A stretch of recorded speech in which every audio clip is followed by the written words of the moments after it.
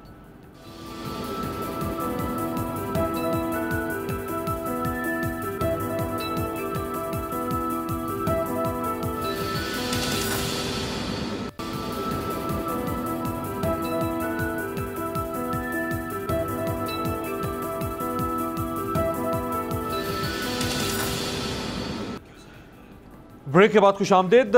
Doctor عابد قیوم سلیری صاحب، ایک اور بجٹ کا بڑا اہم جزو ہوتا ہے اور وہ ڈیفنس بجٹ ہے، جس پر پاکستان میں ایک خاص سیگمنٹ کرٹیسائز بھی کرتا رہا ہے کہ ہمارے ہاں ڈیفنس بجٹ بہت زیادہ ہے اور 70-75% جو ہے وہ تو پاکستانی فوج کھا جاتی ہے اور باقی کو 25-30% بچتا ہے پاکستان کے اوپر خرچ کرنے کے لیے. تو یہ جو نئے سال کا دفاعی بجٹ ہے، اس میں جو ہمارا نیشنل بجٹ ہے اس کا 16% اور جی ڈی پی کا شاید 2.8% if I'm not wrong یہ ہمارے ڈیفنس بجٹ کے لیے رکھا گیا ہے، اور جس میں سے آرمی کا جو ڈیفنس بجٹ ہے وہ نیشنل بجٹ کا کچھ 7% ہے. تو یہ کم اچھا یہ بھی ذہن میں رہے کہ پچھلے سال بجٹ نہیں بڑھایا گیا تھا آرمی کا.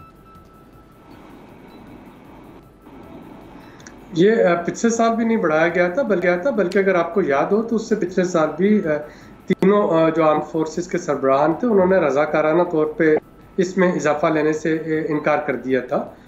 یہ جو ایک مس پرسیپشن تھی کہ شاید دفاعی بجٹ جو ہے وہ سب سے بڑا چنک ہوتا ہے وہ ختم ہونا چاہیے. اس وقت ہمارا سب سے بڑا جو خرچہ ہے وہ قرضوں کی ادائیگی ہے، وہ قرضوں پہ سود کی ادائیگی ہے.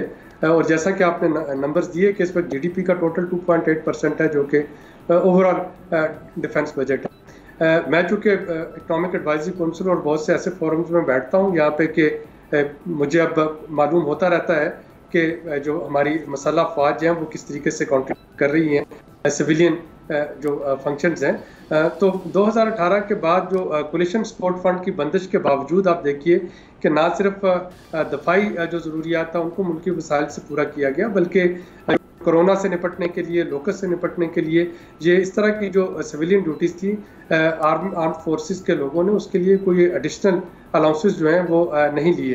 اور یہ ہمیں اس کو بھی مد نظر رکھنا چاہیے کہ اس وقت اگر ہم اپنے ہمسایہ ملک کو دیکھیں اور آج اگر آپ اخبار میں احسن اقبال صاحب کا بیان دیکھیں تو انہوں نے بھی اس بات کی طرف اشارہ کیا ہے کہ انڈیا میں یہ تقریباً یہ بجٹ جو ہے ان کی مسلح افواج کا وہ 26 سے 27% بڑھ چکا ہے، جبکہ ہمارے ہاں تقریباً اس کو بیئر منیمم لیول پہ رکھ کے ملک کی جو مسلح افواج ہیں وہ اس ضرورت کو پورا کر رہی ہیں. پھر کیا وجہ ہے اس کی؟ ڈاکٹر صاحب اس کی دیکھیں ڈیفنس بجٹ کی جو سپینڈنگ ہے یہ آبویسلی یہ مینڈیٹری سپینڈنگ ہے, یہ پارٹ اینڈ پارسل ہے, اس کے بغیر ظاہری بات ہے ہماری اسٹیٹ سروائیو نہیں کر سکتی, ہمیں اپنے دفاع پہ پیسہ خرچ کرنا ہے.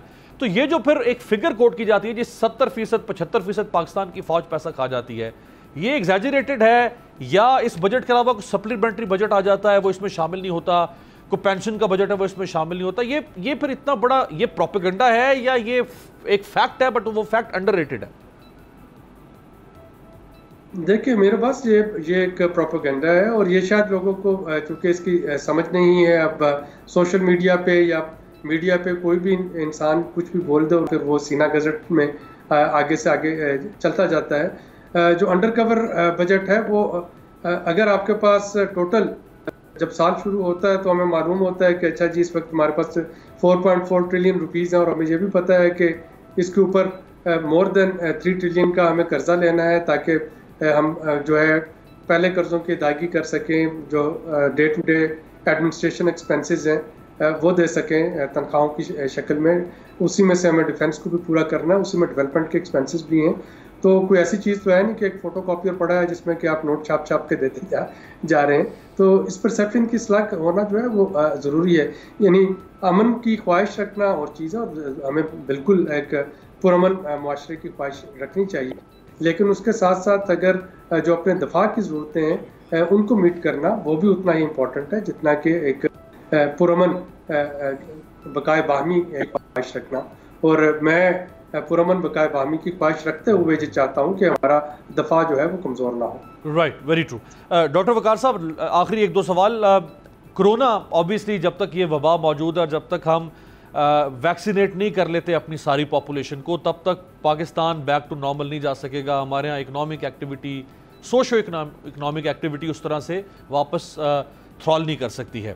تو $1.1 بلین رکھے گئے ہیں ویکسین خریدنے کے لیے, امپورٹ کرنے کے لیے, اور $100 بلین کو ایمرجنسی فنڈ کے لیے. اللہ نہ کرے کوئی ایسی ایمرجنسی آئے, بٹ یہ جو اسپینڈنگ آن ویکسین کی امپورٹ کے اوپر ہے $1.1 بلین, کیا یہ کم ہے یا ٹھیک ہے, اس کو اور زیادہ ہونا چاہیے؟ اور جو ٹارگٹ ہے وہ گورنمنٹ کا ہے جون 2022 تک, یعنی بائی دی نیکسٹ ایئر, اسی مہینے جب ہم بات کر رہے ہوں گے تو 10 کروڑ لوگوں کو ویکسینیٹ کرنا ہے.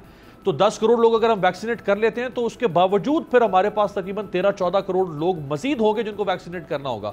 تو یہ تو پھر مزید ہم کو 3-4 سال کا منصوبہ بنا رہے ہیں.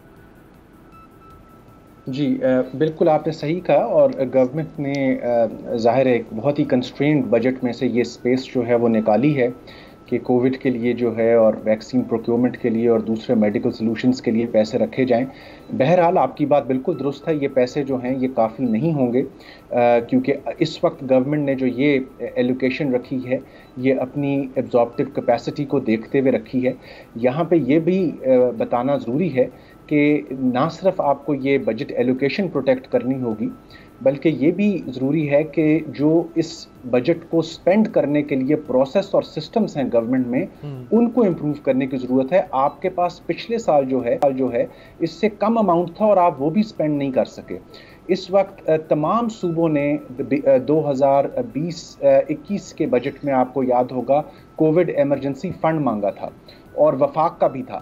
کوئی بھی صوبہ اور وفاق جو ہے وہ پوری طریقے سے کووڈ ایمرجنسی فنڈ جو تھا اس کی ٹائملی ریلیز کو انشور نہیں بنا سکا, اور یہ تھا بھی ایمرجنسی فنڈ جس کا مطلب تھا کہ اس کی ایمرجنسی ڈسبرسمنٹ ہونی چاہیے, لیکن وہ نہیں ہو سکی.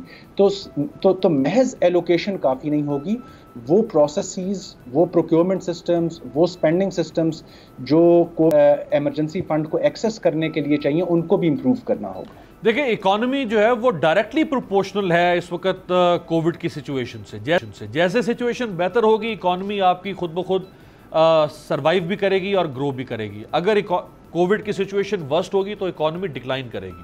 میں اس پرسپیکٹو میں کہہ رہا تھا کہ یہ سپینڈنگ کیا اس وقت زیادہ ٹاپ پرائرٹی پہ نہیں ہونی چاہیے تھی کہ اس کو اور بڑھایا جاتا, تاکہ ہم 10 کروڑ لوگوں کا ٹارگٹ رکھ رہے ہیں تو ہم اس کو 13-14 کروڑ لوگوں تک لے کے جا سکتے.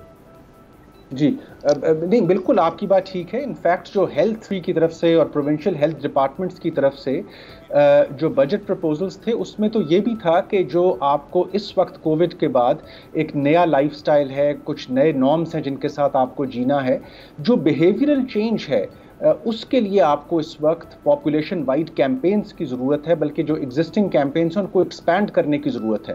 انڈسٹری کے اندر آپ نے جو ایس او پیز امپلیمنٹ کرانے ہیں، ایگریکلچر میں آپ نے فارمر لیول تک جو ایس او پیز امپلیمنٹ کرانے ہیں، تو ہیلتھ ڈپارٹمنٹس نے بیہیویئرل چینج کی مد میں اسکیمز جو ہیں وہ سبمٹ کرائی تھیں، اینڈ وی ہوپ کہ ان کے لیے جو ہے گورنمنٹ آنے والے بجٹس میں اسپیس ڈھونڈ پائے گی۔ رائٹ، آخری سوال ڈاکٹر قیوم سلیری صاحب، ذرا عامیانہ زبان میں، لے مین لینگویج میں لوگ یہ فگرز کو اور اکنامک ٹرمینالوجیز کو نہیں سمجھتے موسٹ آف دی پاپولیشن، اور وہ سیدھی سیدھی بات جانتے ہیں کہ بھائی ہمارا پیٹ بھر رہا ہے یا نہیں بھر رہا، اگر ہمارے پاس پہلے موٹر سائیکل تھا تو کیا اب ہم گاڑی خرید سکنے کے قابل ہو سکیں گے یا نہیں، اگر ہمارا بچہ سرکاری اسکول میں پڑھتا تھا تو ہم اس کو کسی بہتر پرائیویٹ اسکول میں لے جا سکتے ہیں یا نہیں، یہ جو کوالٹی آف لائف ہے ان دی اینڈ، تو یہ بجٹ اکانومی سب کا مقصد کوالٹی آف لائف ہے نا، اگر کوالٹی آف لائف امپروو نہ ہو تو یہ سب چیزیں بیکار ہیں، یہ صرف ایک رسم ہے جو ہر سال ادا کی جاتی ہے۔ تو کوالٹی آف لائف کے حوالے سے بتائیں گے جو اگلا سال ہمیں نظر آ رہا ہے، چونکہ یہ بجٹ اگلے سال کے حوالے سے ہے، سارا جو سال ہم نے گزارنا ہے، تو quality of life by the end of 2022 کہاں نظر آتی ہے؟ دیکھیے امیر، جو اس وقت بجٹ میں فیل گڈ فیکٹرز ہیں وہ تو تقریباً تمام موجود ہیں، اور اس سے یقیناً کوالٹی آف لائف بہتر ہونا چاہیے۔ اس میں جو ایک کیویٹ ہے اور جو وہ بجٹ میں اب نہیں رہا، وہ ہے انرجی کی قیمتیں۔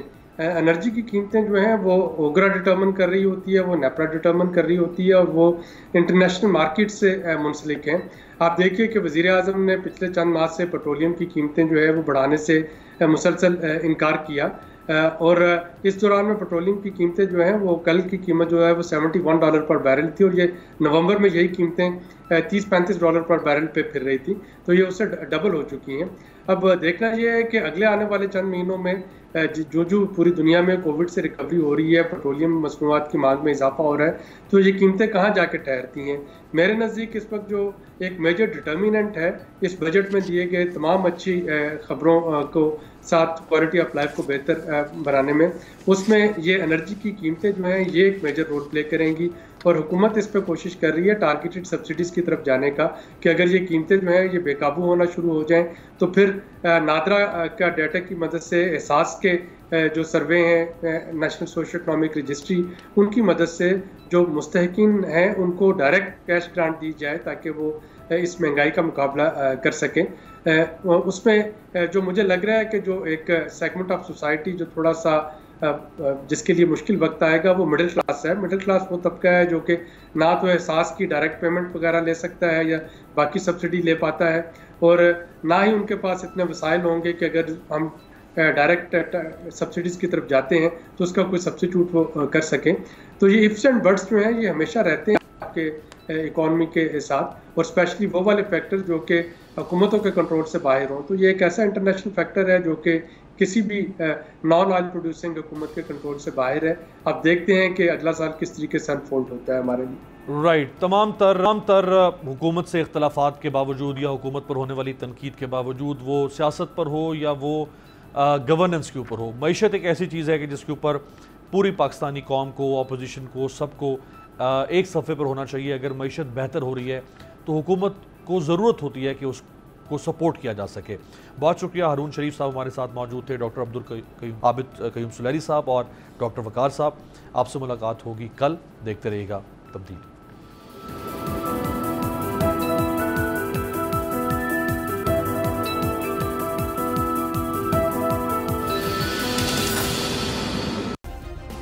سبسکرائب کریں اور بیل دبائیں تاکہ کوئی خبر رہ نہ جائے۔